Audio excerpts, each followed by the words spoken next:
Hey everybody, it's Scott O'Model back for another Minecraft video. Hope everybody's having a great day, guys. I'm having a great day. In this video, we're going to compare the top 5 launchers for Minecraft and look at the features of each one as it compares to the other one. All right, so we're going to look at the official launcher from Mojang.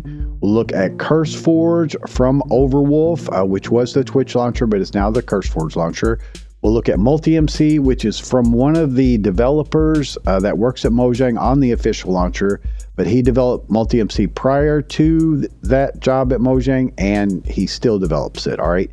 We'll look at GDLauncher, which is the youngest of the group here, but it's quite powerful in itself. All right. And we'll look at the ATLauncher, which has been around for quite a long time. And guys, each one of these launchers is stable and trustworthy. You need not worry about entering your account information in them. These are not cracked launchers.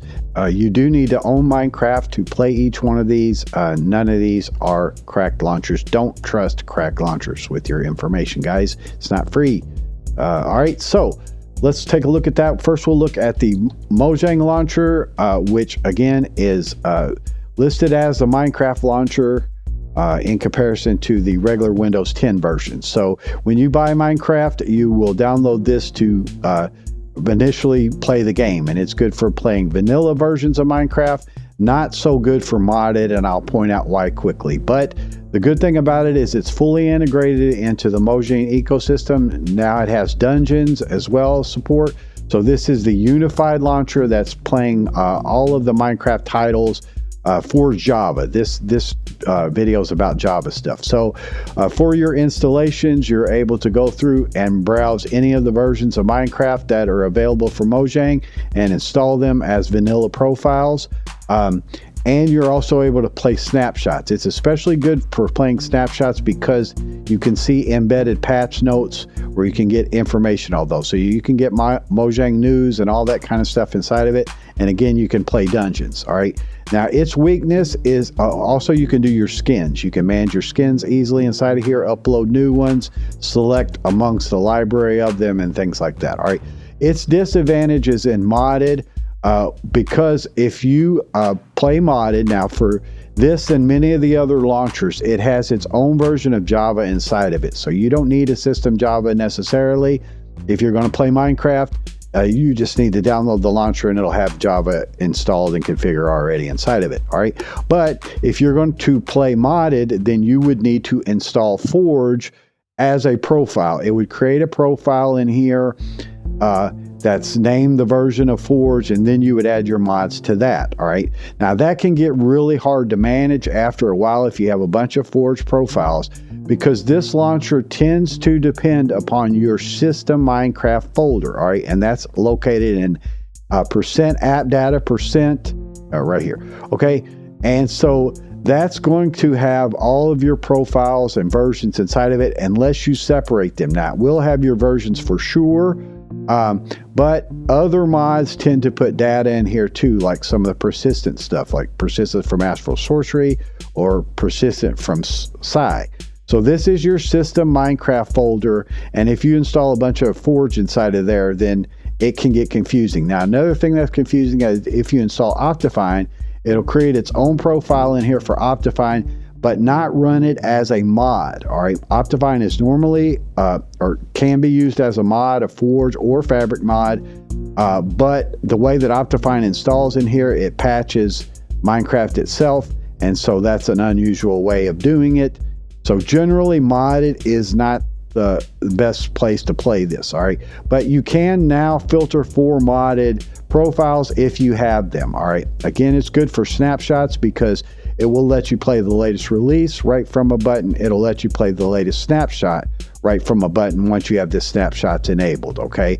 But again, it tends to put those into that Minecraft folder under versions. So once you install new snapshots, it'll leave the old ones on there and you need to get rid of those. Another thing to quickly mention is that you want to separate the game directories, because one of the disadvantages and really silly things about that launcher is that the Minecraft launcher is that it wants to put all your saves in the global saves folder. That's not good if you're playing a bunch of different Minecrafts. Same thing with mods. It wants to put them all into a central folder, and you can see some mods will put their stuff in this folder, some of the data.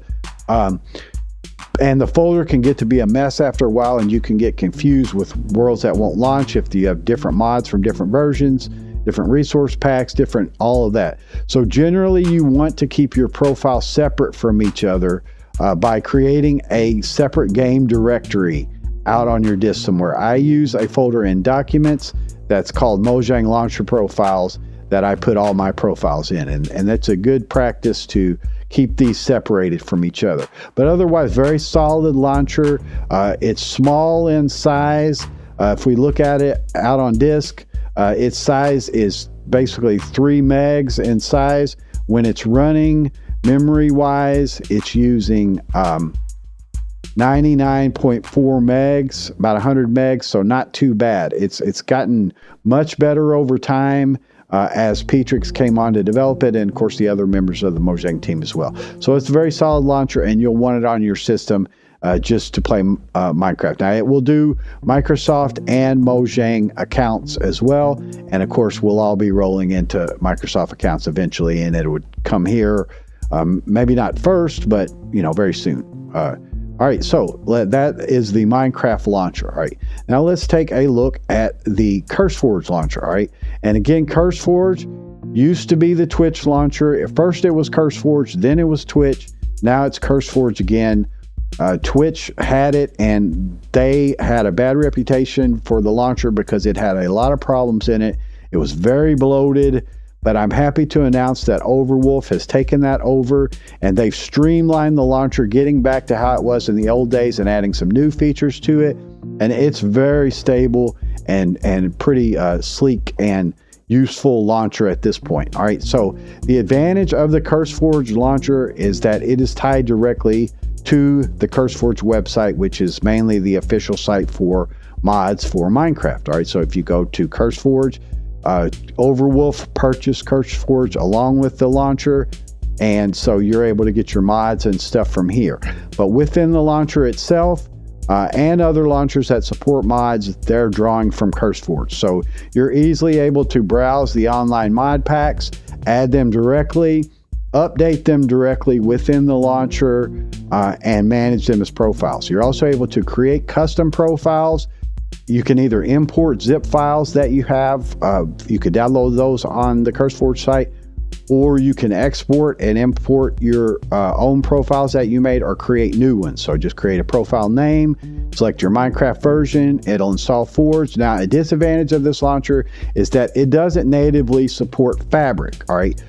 It can load some Fabric mod packs inside of it, like all of Fabric, but they have to use this mod called Jump Loader, that basically skips the Forge loading process. It's a Forge mod, but it skips the Forge stuff and loads Fabric. All right, so that's kind of a workaround for people that are putting Fabric mod packs on Curseforge, and you can play them inside the launcher, but they're played with Jump Loader. Right? You probably wouldn't notice the difference overall. So this launcher has a major advantage in creating your own mod packs that are directly tied in with Curseforge. All right, directly tied in. So you go through and you make your own mod pack, then you're able to go through and select different versions of the mods, read the mod pages, stuff like that, add them to your pack, and then export that pack to share on Curseforge with other people or with your friends or whatever. Now, it uses the embedded Mojang Launcher. All right, so when you launch it, it's actually going to launch that same launcher that you see from Mojang, except it's going to have a modded profile already set up for it, and that's the advantage to it. So you need to log in here through Minecraft with your Mojang account or Microsoft account, I believe. I don't have a Microsoft account at this time, but since this is the official launcher, it probably would work. I'm not sure. Let me know in the comments what you think. So there's some major advantages to this. Let's look at its size overall, and then I do want to mention one additional thing about it that'll come from that. So it is actually known as the Overwolf launcher, although it's branded Curseforge, and you can see the launcher itself is 99 megs, so it's about the same size as the other one, but it has this other additional ones that it adds for a total of nearly 400 megs that it's running, but again, that's not too bad on your system. You can choose to close it when it launches the game, all right? But if you're tight on memory, you need to be aware of launcher sizes. But it also runs this Overwolf tray app along with it, all right? And that is from Overwolf, and it has an app store. It can do overlays and stuff like that. Now, unfortunately, the app store stuff, because different from other launchers, the Curseforge launcher is a multi-game launcher, not just Minecraft, but a bunch of other games that it can manage, all right? Whereas the other ones we're looking at are simply Minecraft launchers. So it has other widgets and stuff that are available, but not much that applies to Minecraft itself, all right? So you need to be aware of that. But you can choose in the settings for the launcher to exit Curseforge and Overwolf when you exit the launcher. So Overwolf will only be active when the launcher's active, and that's nice. It does have its own embedded version of Java that you can use here inside of it, or you can select a system Java. All right, you can't really get a custom Java path without maybe some workarounds or whatever. But you could choose to close the launcher when the game starts and all that to save yourself from memory. But I'm very excited about this launcher because I think it's gotten quite solid for what it does overall. Okay, so that's something to keep in mind. All right, so let's go ahead and close on that one, and let's look at MultiMC. All right, so MultiMC is a portable application. By the way, one of the disadvantages of Curseforge is that it is available only for Mac and Windows. All right, it is not available for Linux at all, has never been available for Linux. So that is one of its weaknesses, that you cannot get it on Linux. Each one of these other launchers you can get on all three platforms, Mac, Windows, and Linux. All right. So MultiMC is kind of a power user launcher. It is a portable application. It does not put anything in your system, start menus or anything like that.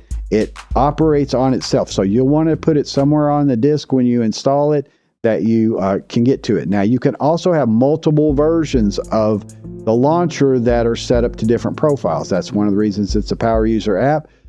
So it'll just have this MultiMC.exe, and you can name it different things and run multiple versions of it. All right, so it's a very small, sleek, powerful launcher.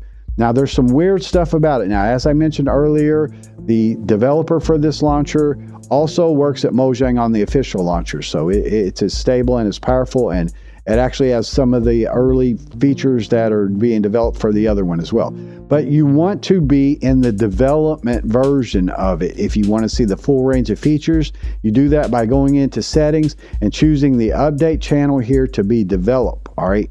And then once you do that, you choose update to update the launcher, and then you're going to see all the newest features. And there's a lot of features that are in the development channel that don't come into the main channel for quite a long time. So you can see now, like if I add an instance, I can go through and browse mod packs from all of the major services like Twitch, which is Overwolf basically now. But if I search for like all the mods, then I can go through and add that mod pack directly inside MultiMC.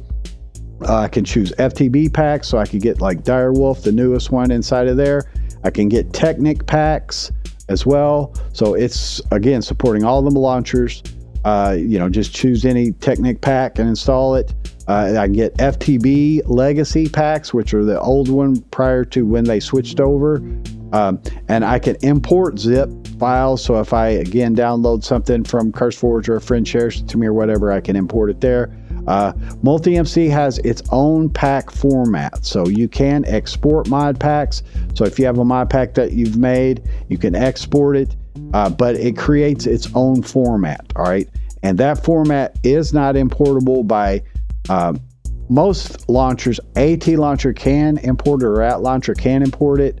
I'm not sure if GDLauncher can or not, but Curseforge, I don't believe, can. All right. So again, a lot of features that are nice inside of here, and you can install Forge and Fabric directly inside of it. So if you create a new instance like this and you right click on it and choose edit instance, then I'm able to install Forge directly inside of it, install Fabric directly. Now, of course, you can't have both of them. They're not, compatible with running both together. The disadvantage of this launcher is that you cannot install mods directly, and to update mod packs and stuff, you basically need to copy the instance, like right click, copy the instance, install the new version of the mod pack, and then copy over your mods and settings and stuff. Again, it's kind of a power user launcher in that way. One of its major advantages is that you're able to easily mod old versions of Minecraft like beta 1.7.3, adding stuff to the Minecraft jar itself rather than the mods folder, which is how it was done in the past. So with this add to Minecraft jar button, you can go through and add mods directly to the Minecraft jar, which is how it was done in the past. So it doesn't support Microsoft accounts yet. It does use your regular Mojang account, but it will support them. Petrix certainly knows how to do it. He just kind of operates on his own speed on rolling out certain features. All right. So there's MultiMC. Very, very powerful. Again, it can be used in a very much a power user way by having multiple versions of MultiMC. Actually, let's go ahead and look at the memory usage. So a MultiMC instance is basically 4.7 megs on disk, and in the task manager, its memory usage is 15.4. So it's really, really small overall. Very, very small and efficient. And that's why I tend to use it on a daily basis to run mod packs that I've already developed and I just want to run them. Okay, so that's MultiMC. All right, so let's take a look then at GDLauncher. All right, again, GDLauncher is one of the newest launchers, and it is available for Mac, Windows, and Linux. And it has a full feature set for all of those. So on Linux, especially if you want to build your own mod packs and all that, you're probably going to be interested in this launcher.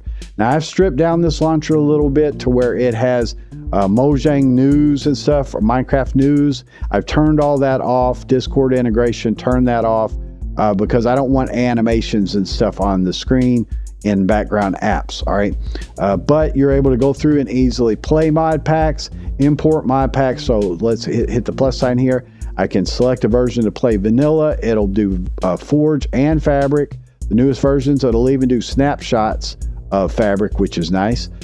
You can browse on Twitch for mod packs, so you can get all the major ones that you want and install them directly inside of there, or you can again import zip files. All right, so I believe it'll only do the Twitch ones, but we could try it with MultiMC. All right, but if you go through and you create a new mod pack, let's go, for instance, and we'll make it just a new Forge one here. Choose the latest version of Forge, hit the arrow to install it, name it what you want. I'll just name it Test Pack, like such, and it'll go ahead and install Forge for you.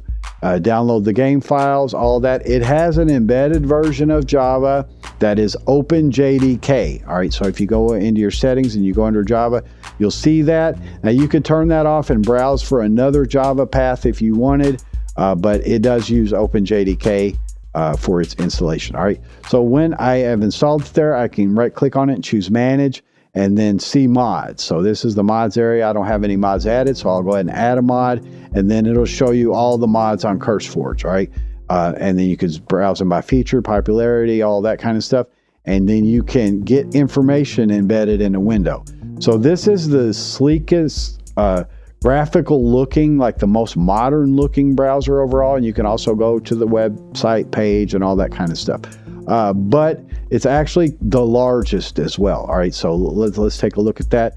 This is an Electron app, much I believe Curseforge is too, where it's basically running Chrome type web browser inside of it. So let's see, let's take a look at where it's at. This is Overwolf. Yeah, here's GDLauncher right here. So on disk, it's 100 or 99.4 megabytes on disk. All right.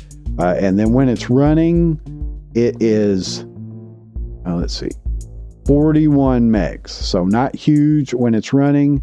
You can see that, you know, it spawns few processes when it's running. But if you're on Linux, especially, this is an excellent launcher. And generally, it's an excellent launcher too. And when you can export profiles as well. So if you export a pack, it'll export out to the Curseforge format. You can import it into Curseforge, and I believe you could probably upload that pack to the Curseforge website if you wanted to make it public as well. All right, so that is going to be, and it supports Microsoft accounts in the beta version. So you need to be sure that in your settings here that you're in the beta channel. It says at the bottom here somewhere, let's see, preferred release channel beta. All right, so if you do beta, then you'll be able to log in with your Microsoft accounts as well. Okay, so there's that one. All right, so finally then, let's take a look at the ATLauncher. And the ATLauncher is like MultiMC in the sense that it's a portable launcher. Okay, so portable in the sense that everything's contained within inside its folder. You can have multiple versions. It's not in your start menu or anything like that. But let's take a look at it. Now, the ATLauncher has been around for quite a while. It would run server packs and all that, and it's generally implements features first, quicker than other launchers. So it has Microsoft accounts supported natively within inside of it, and you're able to create vanilla packs, Forge, Fabric, just regular vanilla, or even alpha beta packs that you can have along with it. All right, it has its own set of mod packs that are unique to the launcher, but then you can also add Curseforge packs along with it. So you could go through and browse for Curseforge packs, add them directly. And a big advantage of this launcher is that you can install server packs inside of it. So if you wanted to run local servers on your machine, or prepare server packs, test and prepare server packs for deployment, then this is an excellent launcher to do that inside of it. You could play both the client version and the server version and connect to them. All right, so it does allow you to create your own mod packs quite easily. You can go through, for instance, let's do this Forge pack right here. So we'll create a new instance, just name it, it'll pull down Forge. I already have that, so let's just go ahead and take a look at it. When I do it, install it, it'll put it in the instances tab right here. And so here's the Forge, and then I can go through and choose to add mods to it. All right, it'll bring up a browser. At Curseforge, you could choose Curseforge or Modrinth, which Modrinth is a site for fabric mods that's growing. I'll do some future videos about that, but you could choose your fabric mods from there if you wanted to as well. All right, and you just go through and add the mods, and you can view information on them online. It'll take you to the online page rather than an embedded browser, which is generally just as useful. So you could go through and manage and add your mods through there, both Forge and Fabric. So quite nice. All right, so this is a nice launcher. Let's look at its size. See what we got size wise on disk. Okay, so the launcher itself is 13.5 megs, so not bad. Let's look at its memory usage. It's under the Java platform here, so it's a Java app, and it is 539.6 megs. All right, is what it's saying. So that may be the Java platform itself. Of course, nothing's loading along with it. It does use its own launcher, and MultiMC uses its own launcher, whereas Curseforge uses the official Mojang one, and of course Mojang uses the official Mojang one, and GDLauncher uses its own launcher as well. Okay, so those are just things to keep in mind, but this one, as far as memory usage, appears to be the largest in how it's doing, so that's just something to keep in mind. Anyway, guys, each one of these launchers is very stable, and they all have kind of their strengths to them. I personally use each one of these for different purposes. I use Curseforge to create mod packs from, and to test mod packs and to prepare them for ones that I want to upload. But of course, you're able to do that in the GDLauncher as well. I use MultiMC to play multiple versions of different packs that I've already made. And it's kind of my day-to-day launcher where I store and organize all my different stuff because it's portable. See, one of the things about like Curseforge is that everything goes into one folder. All right, GDLauncher, everything goes into one folder. MultiMC and ATLauncher are able to be isolated with different versions of them, thus portable applications. Okay, whereas the Mojang Launcher is all in one folder, but you can select separate, profile folders that you want stuff to go into. You can select separate profile folders and stuff in here as well. GDLauncher is embedded in your system, like kind of deep, a little, much like in your app data folder is where its folders are. ATLauncher is self-contained. MultiMC is self-contained.